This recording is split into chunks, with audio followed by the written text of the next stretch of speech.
저는 3년 전까지만 해도 멈추는 것을 두려워하는 사람이었습니다. 새벽 5시에 일어나 밤 12시에 잠들 때까지 단 한순간도 손을 놓지 않았죠. 회사 일, 부업, 자기계발, 인간관계까지.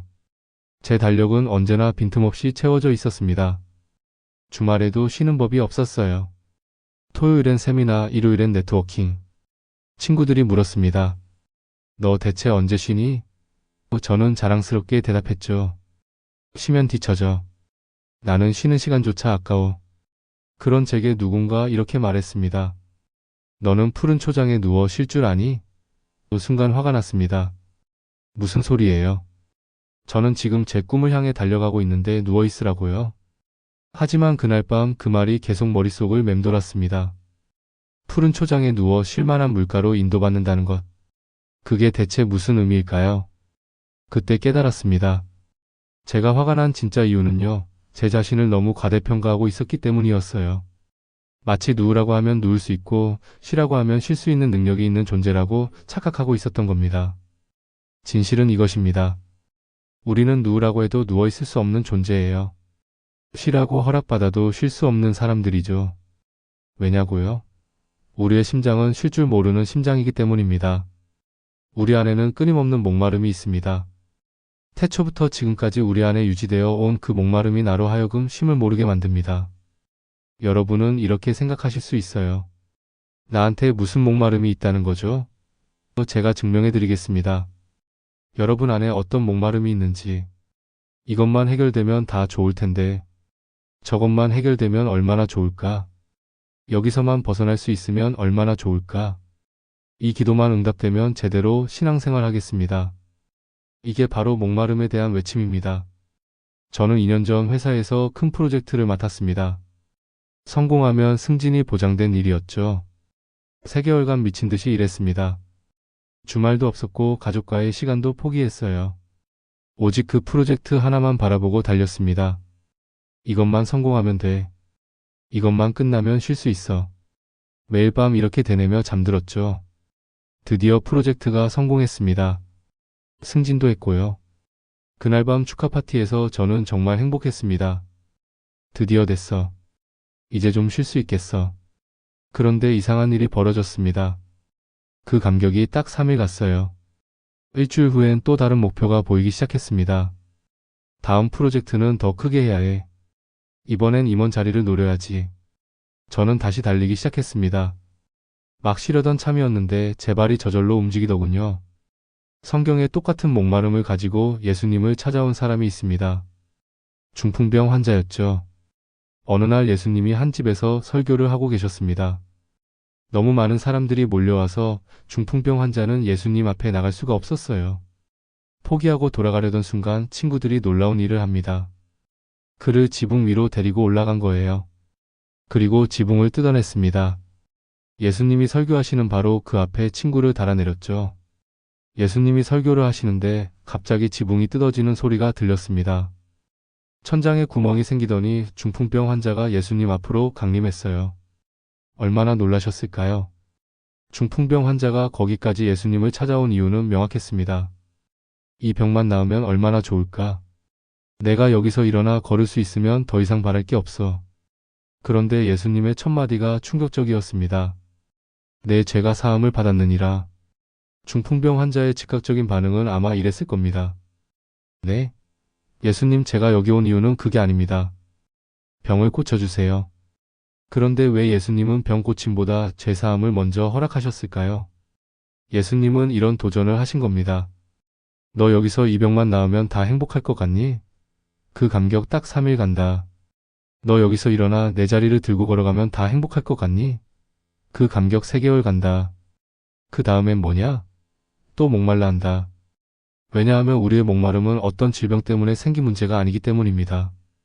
우리의 목마름은 우리 안 깊은 곳에서 하나님과 나와의 관계가 죄로 인해 산산조각 나는 순간 태어난 목마름이기 때문이에요. 저는 이 진리를 제 삶에서 뼈저리게 경험했습니다. 대학 입시 때였습니다. 저 대학만 들어가면 얼마나 좋을까? 밤낮으로 공부했죠. 드디어 합격했습니다. 그 감격 딱 1달 갔어요. 그 다음엔 취업 걱정이 시작됐습니다. 이 회사만 들어가면 얼마나 좋을까? 수없이 많은 자소서를 썼습니다. 드디어 합격했어요. 그 감격 딱 3개월 갔습니다. 그 다음엔 승진 걱정이 시작됐죠. 결혼도 마찬가지였습니다. 결혼만 하면 얼마나 행복할까. 드디어 결혼했습니다. 그 감격 6개월 갔어요. 그 다음엔 육아 스트레스가 시작됐습니다. 아이만 좀 크면 얼마나 좋을까. 아이가 컸습니다. 그 다음엔 교육비 걱정이 시작됐죠. 우리에게 주님은 똑같은 도전을 하고 계십니다. 너 그 문제 해결되면 행복할 것 같니? 그 감격 딱 3일 간다. 너 여기서 해방되면 행복할 것 같니? 그 감격 딱 3개월 간다. 그 다음엔 뭐냐?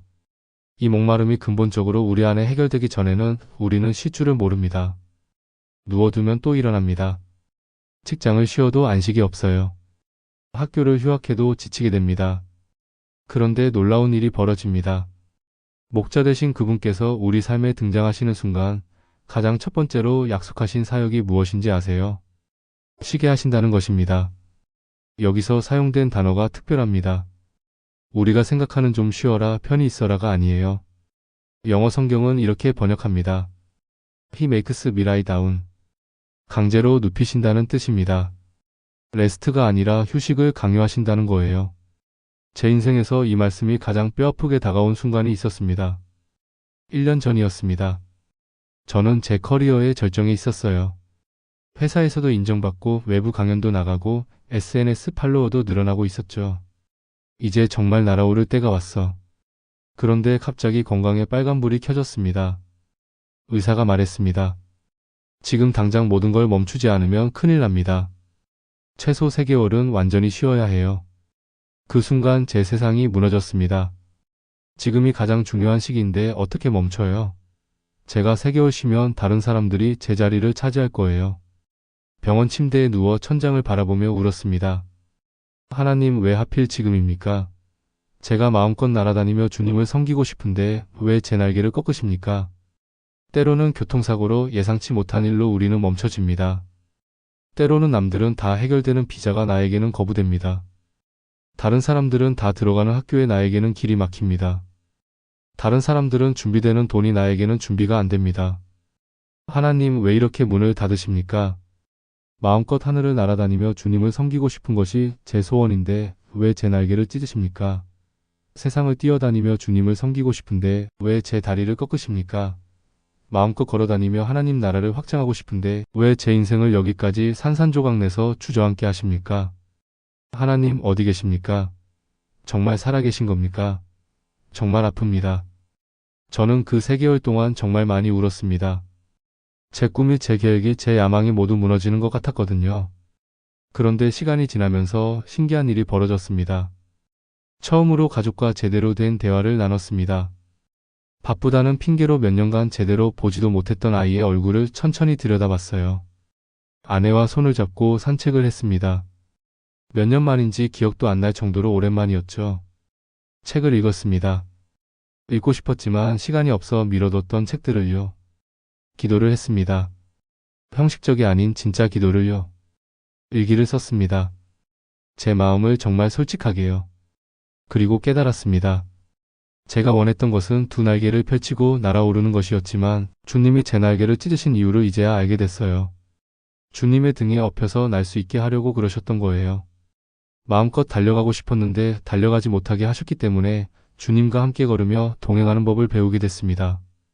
주저앉을 수밖에 없는 인생으로 만드셨기에 주님께서 그곳에 찾아오셔서 저와 함께 앉으시며 그곳에서 진짜 교제하며 깊은 추억을 쌓을 수 있는 방법을 배웠습니다. 3개월 후 저는 다시 일상으로 돌아왔습니다. 그런데 이상한 일이 벌어졌어요. 예전처럼 미친 듯이 달리지 않게 됐습니다. 아니, 달릴 수가 없었어요. 주님이 제 속도를 조절하고 계셨거든요. 회사에서 큰 프로젝트 제안이 들어왔습니다. 예전에 저라면 무조건 잡았을 거예요. 그런데 이번엔 거절했습니다. 지금은 제 시기가 아닌 것 같습니다. 동료들이 놀랐죠. 내가 이런 기회를 거절하다니. 하지만 저는 평안했습니다. 제가 원하는 속도가 아니라 주님이 원하시는 속도로 가는 법을 배웠거든요. 목자 되신 그분께서 우리 삶에 임하실 때 가장 첫 번째로 약속하신 사역은 우리의 삶의 정지 신호를 보내시는 것입니다. 쉬게 하시는 분, 눕게 하시는 분, 마음껏 달려가지 못하게 하시는 분. 때로는 그러한 섭리를 우리는 아픔으로 받아들입니다. 마음껏 다니고 싶은데 가정이라는 틀 때문에 못 다닙니다. 직장이라는 책임 때문에 못 나갑니다. 돌봐야 할 누군가 때문에 발이 묶입니다. 젊은 친구가 제게 고민을 털어놨습니다. 선배님, 저는 선교사로 나가고 싶은데 부모님이 너무 아프세요. 제가 돌봐야 해서 꿈을 포기해야 할 것 같아요. 저는 1년 전에 제 모습이 보였습니다. 제게 이렇게 말했더군요. 하나님이 지금 너를 멈추게 하시는 거야. 그게 바로 하나님이 너를 인도하시는 방법이야. 우리에게는 불편하지만 하나님께서 인도하시는 방법입니다. 관점의 차이입니다. 오늘 그 관점이 조금만 교정되면 우리는 조금이나마 더 진실되게 이 고백을 우리 삶에서 외칠 수 있을 것입니다. 여호와는 나의 목자시니 내게 부족함이 없으리로다. 내가 원하는 것을 주셔서가 아닙니다. 주님께서 주님이 가장 좋은 시기에 가장 좋은 방법으로 나를 인도하시기 때문입니다. 저는 이제 압니다. 제가 쉼없이 달렸던 그 모든 시간들이 실은 도망이었다는 것을요. 무엇으로부터의 도망이었을까요? 바로 하나님으로부터의 도망이었습니다. 하나님과 마주하는 게 두려웠어요. 제 내면의 공허함과 마주하는 게 무서웠습니다. 그래서 계속 달렸죠. 뭔가를 이뤄내고 뭔가를 채우고 뭔가를 증명하려고. 하지만 주님은 제가 도망칠 수 없도록 저를 멈춰 세우셨습니다. 그리고 그곳에서 저를 만나 주셨어요. 너는 내가 이룬 것으로 가치 있는 존재가 아니야. 너는 내가 사랑하기 때문에 가치 있는 존재야. 그 음성을 들은 순간 제 안의 목마름이 채워지기 시작했습니다. 여러분도 지금 힘드신가요? 원하는 대로 되지 않아 답답하신가요? 다른 사람들은 다 앞으로 나아가는데 나만 여기 멈춰 있는 것 같나요? 혹시 그것이 하나님이 당신을 눕히고 계신 순간은 아닐까요? 당신을 쉬게 하시려는 하나님의 섭리는 아닐까요? 저항하지 마세요. 그 자리에 편안히 누우세요. 그곳에서 주님을 만나세요. 주님이 그곳에 찾아오실 겁니다. 그리고 당신과 함께 앉으실 거예요. 그분은 우리가 달려갈 때가 아니라 우리가 멈춰 섰을 때 가장 가까이 오십니다. 우리가 날아오를 때가 아니라 우리가 주저앉았을 때 우리를 안아주십니다. 목자 되신 그분의 가장 큰 선물은 우리를 쉬게 하시는 것입니다. 억지로라도 눕히시는 것입니다. 그래야 우리가 진짜 쉴 수 있으니까요. 그래야 우리 안의 목마름이 채워지니까요. 여러분, 오늘 이 고백을 함께 외칠 수 있기를 바랍니다. 여호와는 나의 목자시니 내게 부족함이 없으리로다. 그가 나를 푸른 초장에 눕히시며 쉴만한 물가로 인도하시는도다. 내가 원할 때가 아니라 주님이 원하실 때, 내가 원하는 방법이 아니라 주님이 원하시는 방법으로 나를 인도하시는 그분을 신뢰합니다. 멈춤이 실패가 아니라 은혜임을, 쉼이 나약함이 아니라 지혜임을, 느림이 뒤처짐이 아니라 동행임을 이제는 압니다. 여러분도 오늘 그 은혜를 경험하시길 바랍니다. 주님이 여러분을 눕히시는 그 순간이 여러분 인생 최고의 축복이 될 것입니다. 이 영상이 도움이 되셨다면 구독 버튼을 눌러주시고 좋아요와 알림 설정으로 응원해주세요. 여러분의 작은 클릭 하나가 더 많은 분들에게 이 메시지를 전하는 큰 힘이 됩니다. 댓글로 여러분의 이야기도 들려주세요. 우리 함께 쉼을 배워가요. 감사합니다.